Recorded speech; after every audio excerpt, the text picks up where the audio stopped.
இன்னும் தூங்கலையா? தூக்கம் வரல. ஏன்? உடம்பு எதாவது சரியில்லையா என்ன? மனசு சரியில்லை.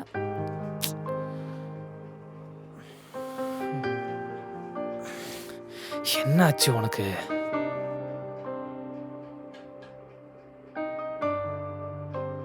இப்போ என்னாச்சு உனக்கு? பார்க்குற எல்லாரும் ஒரு ஒரு ஹாஸ்பிட்டல் சொல்கிறாங்க அருண். அந்த ஹாஸ்பிட்டல்லாம் நம்ம போயிட்டு வந்தாச்சு. ஒரு பிரயோஜனமும் இல்லை. ஊர் பேர் தெரியாத கோவிலுக்கு போய் அங்கே இருக்கிற ஆலமரத்தில் தொட்டியில் கட்டி அவன் சொல்கிற சாங்கியம் சம்பிரதாயம்னு ஒரு மாதத்துக்கு ஒரு விரதம், இது பத்தாதுக்குன்னு உங்கள் அம்மா கொடுக்குற லேகியம் கஷாயம் எல்லாத்தையும் சாப்பிட்டு பார்த்தாச்சு. அப்போ கூட நமக்கு குழந்தை பிறக்க மாட்டேங்குது. சில பேர் சொல்லுவாங்க 5 வருஷம் ஆச்சு ஆனால் அப்போ கூட குழந்தை பிறக்கலன்னு. அவங்கள பார்க்க பாவமா இருக்கும். இப்போ அதே நிலைமை தான் எனக்கு வந்துருமோன்னு பயமா இருக்கு அருண். பாரு, அதெல்லாம் ஒன்றும் இல்லை. அப்படிலாம் ஒன்றும் ஆகாது. இல்ல, இந்நேரம் நீ வேற ஒரு பொண்ணை லவ் பண்ணியிருந்தனா, அந்த பொண்ணை கல்யாணம் பண்ணியிருந்தனா, உனக்கு அழகான குழந்தை அழகான ஃபேமிலின்னு அமைஞ்சிருக்கும்.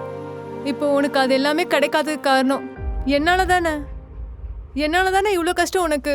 பாரு, என்னால் உனக்கு, உன்னால எனக்கு நீ எந்த பிரச்சனையும் கிடையாது. நீ தயவு செஞ்சு தூங்குறியா? இல்ல அருண்.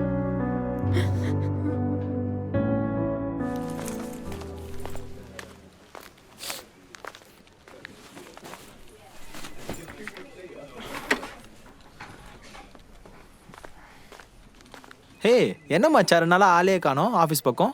குழந்தைக்காக ஹாஸ்பிட்டல் போயிருந்தேன்டா. டேய், என்ன சொன்னாங்கடா? ஒன்றும் பிரச்சனை இல்லைன்னு சொல்கிறாங்க. அப்புறம் ஏன்டா இத்தனை வருஷமா? என்னன்னே தெரியலடா. அம்மா வேற அவகிட்ட எரிஞ்சு விடுறாங்க.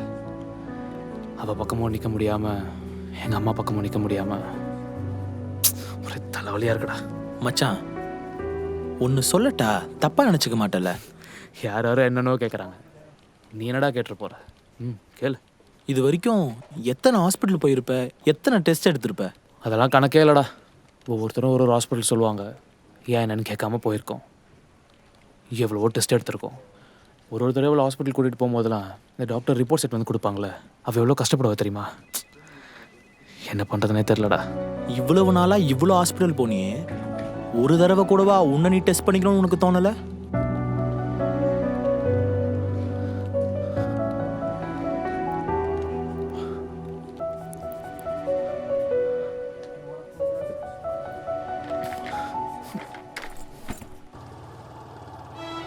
எனக்கு தான் ஏதோ பிரச்சனைன்னு தோணுது.